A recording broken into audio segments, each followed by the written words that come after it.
Well, it's now official. India is in its third wave and it's being driven by Omicron. Just look at how our numbers are rising. In the last 24 hours, India has 33,750 new cases.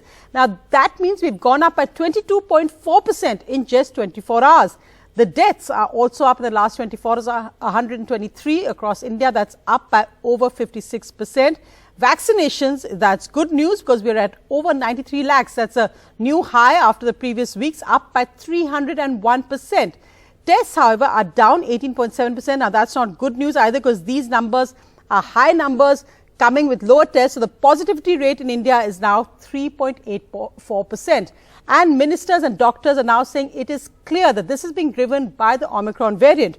Though, again, the official numbers are only of 1,700 cases in India. Remember, these are only of the samples which have been genome sequenced. So, it's clear the numbers are much higher. Maharashtra, we can see, is currently topping this list with over 510 cases, Delhi 351. Now, these are states where genome sequencing is better. In the others, it's about over 156, 136 in Kerala, Gujarat.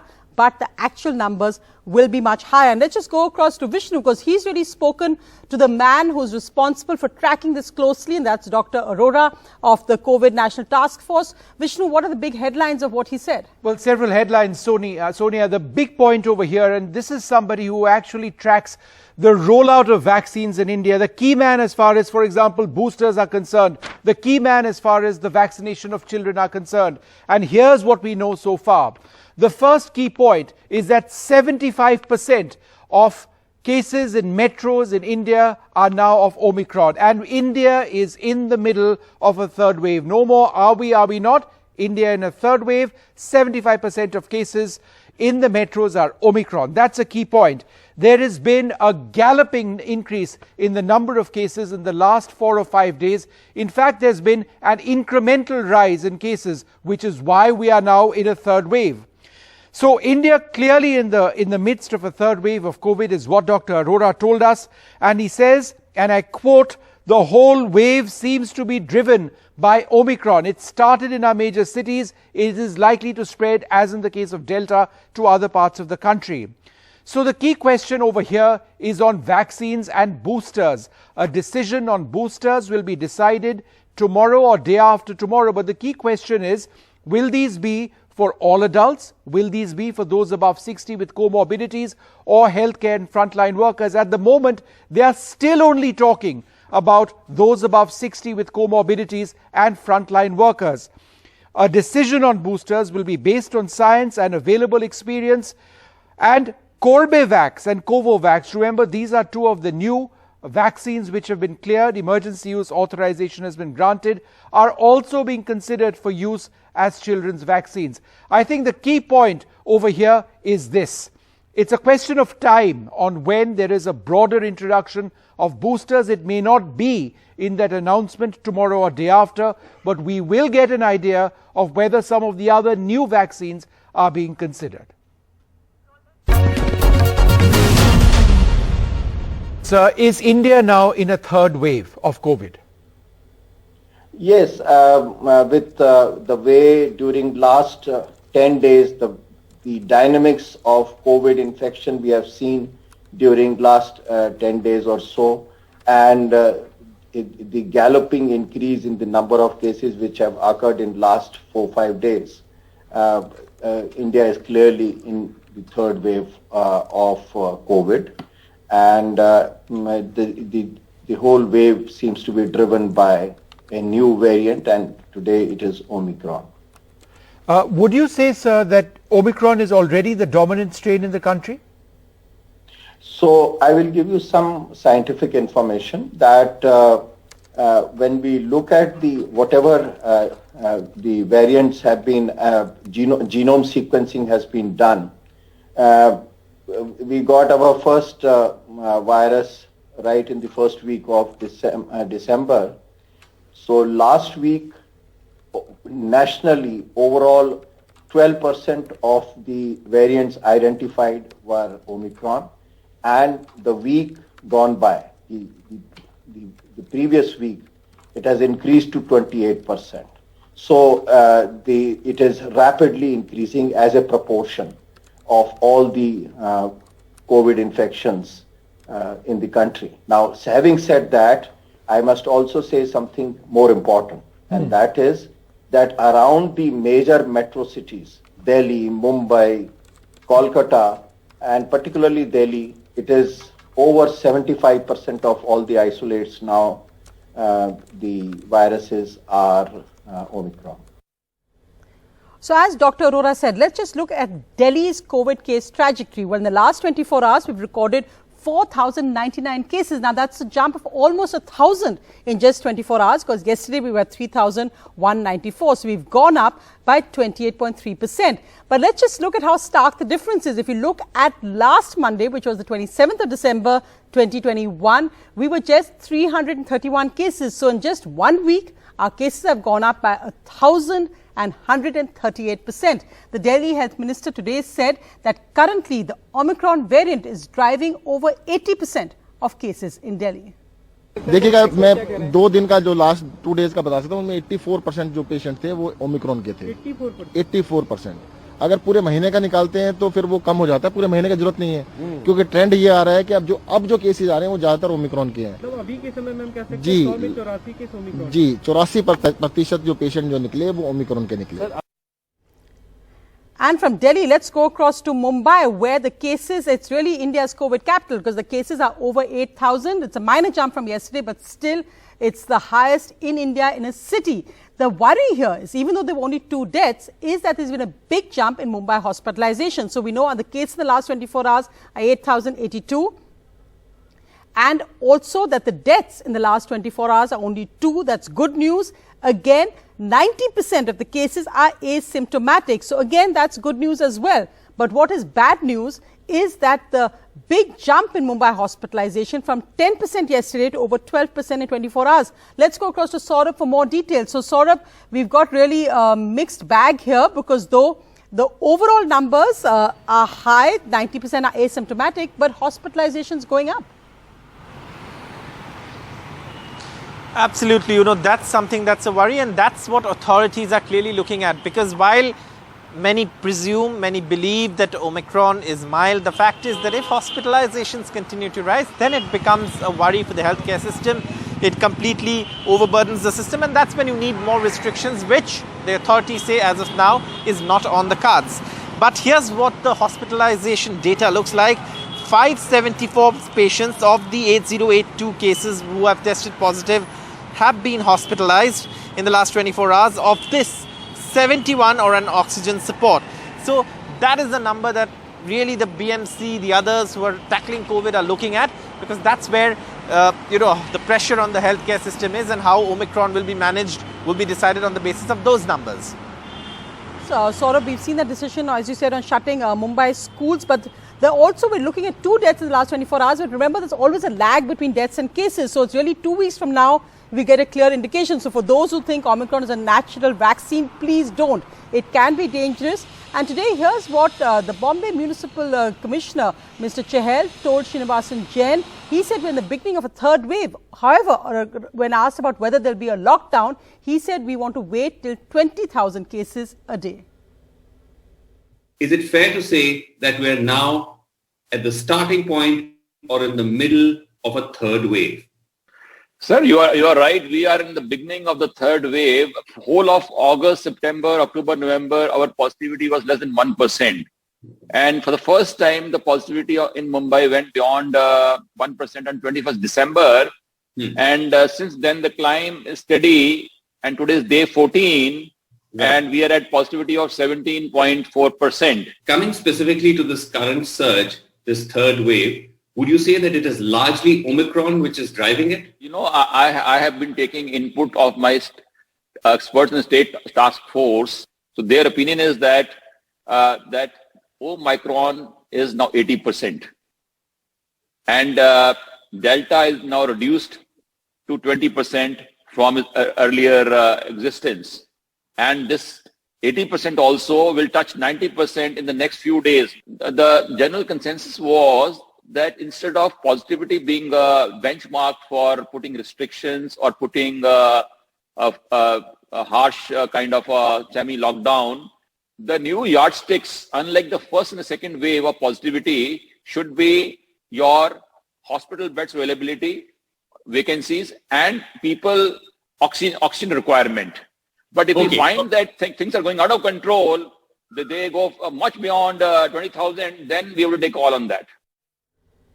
So that's Mumbai. But in Goa, the New Year's partying has obviously hit the state hard because there's a huge COVID spike. The positivity rate here is at over 11%. That's amongst the highest in India. So there's now likely to be a night curfew from tonight from 11 p.m. to 6 a.m. Just look at those visuals. Those are the crowds on the New Year weekend in Goa. Schools and colleges in Goa have also been ordered to shut till the 26th of January.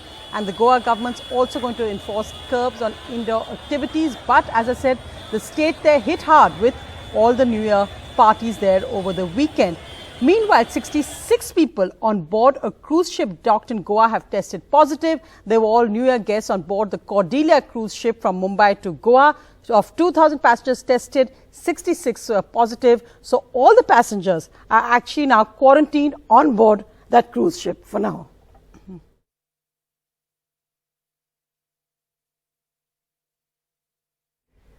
Well, really the good news of the day. We pointed out that the vaccinations today are already at over 98 lakhs. That's a record in the last month, and maybe driven also by the fact that over 37 lakh teenagers got their first shots today. So there was excitement, there was a sense of liberation, said these young children from 15 to 18.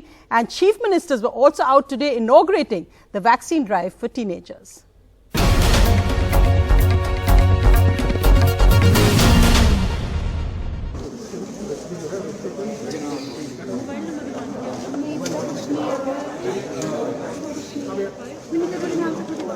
Finally, a huge step forward in India's vaccination program, with 15 to 18 years old receiving their first shot of the vaccine.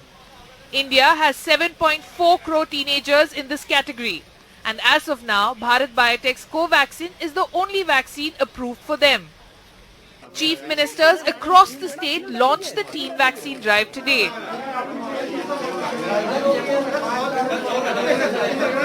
In Mumbai, the city which is currently facing India's worst COVID surge, 9 jumbo centers have been set up for teenage vaccinations. आपल्या सगळ्या विद्यार्थ्यांना हेच सांगेन की vaccination करून घेणं जे eligible असतील, मग 2007 वर्षानंतर ज्यांचा जन्म झाला असेल, जे 15 ते 18 वर्षातले असतील, त्यांनी सगळ्यांनी हे लसीकरण करून घेणं, वेळेत करून घेणं हे खूप महत्त्वाचं. मुंबई महानगरपालिका आणि सगळेच आपले जे यंत्रणा आहे आरोग्याची, लवकरात लवकर आपण हा टप्पा गाठावा आणि 100% सगळ्या विद्यार्थ्यांचं वॅक्सिनेशन व्हावं हे आपल्या सगळ्यांना शुभेच्छा देतो. Yes, I am happy to take the vaccine. Genuinely, I feel much more protected because frankly, everyone else was getting the vaccines and like here we were there like unvaccinated. It was a big worry and I'm really relieved. Children are turning up for vaccination. Most of them have registered on CoWIN. She's of course registered on CoWIN. And then of course there are also walk-ins allowed at all these 9 centers. Specific vaccination centers have been opened up for these children to get themselves vaccinated. Delhi aims to vaccinate an estimated 10 lakh teenagers. At the government's RML hospital, 15-year-old Disha Roy was among the first to get vaccinated. She couldn't be more elated. One of our father is doctor, so he said that we should all get vaccinated as well. We are a fully vaccinated family and I'm myself a professor in University of Delhi. So I would only say vaccination is the only savior. The trauma would be much lesser if we all get vaccinated. So we should get vaccinated as early as possible. In Jammu and Kashmir, schools were turned into vaccination centers to reach students who have been out of schools for almost 3 years. Officials say 8.33 lakh children are eligible for vaccination in Jammu and Kashmir, and they have set a target to vaccinate 1 lakh teens daily, which means the first dose of the vaccination is likely to be completed in less than 9 days. For young students in Kashmir who have not been to school since August 2019, vaccination is an entry slip to resume schooling. They hope after their vaccination, government will reopen schools so that they can go back to classes after loss of 3 academic years. I feel like COVID has affected us psychologically, physically as well as socially. In Kerala, 15.33 lakh teens are eligible for vaccination, and the state government hopes to finish this within 10 days. Class 9 student Natasha has been attending school only online due to the pandemic threat. It's important for my safety, also for my families. And since schools have already reopened, I have to go to school. I miss them so much, my friends. Hopefully we can finish the vaccination of students. We have 15 lakh students in the age group 15 to 18. So we can finish the vaccination within 10 days. In Chandigarh, a special all-girls vaccination center in this school. काफ़ी अच्छा एक step लिया है government ने. Vaccination लगेगी तो हमारे dose मतलब लगेंगी तो फिर थोड़ा रिलीफ होगा हमारे पेरेंट्स को भी और हमको भी. ऑफलाइन पढ़ाई होनी चाहिए क्योंकि ऑनलाइन पढ़ाई से काफ़ी ज़्यादा इफेक्ट हुई है मतलब हमारी पढ़ाई को. Assam has rolled out a mammoth exercise of inoculating 20 lakh students with double dose of Covaxin, and they want to finish this process by March or April before the board examinations in the state. And therefore, classrooms like this one have been turned into makeshift vaccination centers. On day one, there were long queues of students outside classrooms with their Aadhaar card and birth certificates as teachers registered them for the jabs. We will have eligible beneficiary on this age group around 20 lakhs. We will be able to cover the entire vaccination for this age group within a period of 45 days to 60 days. From 10th of January, we will start vaccination program for the frontline workers, precautionary dose for the senior citizen. NDTV Bureau Report. Well, moving to the political headlines, in a surprise, the Constitutional Authority of the Meghalaya Governor Satyapal Malik is really slamming the Prime Minister and the Home Minister. In a video that has gone viral, Mr. Satyapal Malik has said that the Prime Minister has become arrogant or ghamandi. He said he met him recently and got into an argument with him in 5 minutes, saying that when he raised the deaths of 500 farmers, the Prime Minister shot back, "Did they die for me?" Mr. Malik says he then met the Home Minister Amit Shah, who said the Prime Minister was misguided. The Congress tweeted this video against the Prime Minister, and Mr. Satyapal Malik still hasn't taken back his remarks. So far, there's been no response from the Prime Minister's office or the BJP. The larger question being, why hasn't the centre acted against the governor yet?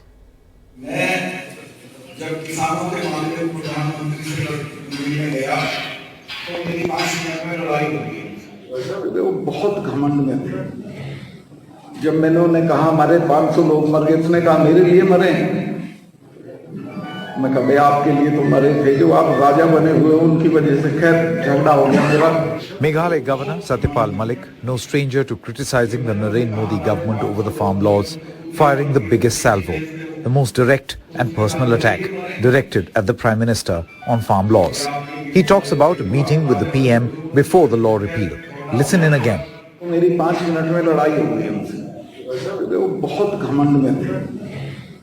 जब मैंने उन्हें कहा हमारे 500 लोग मर गए, उसने कहा मेरे लिए मरे.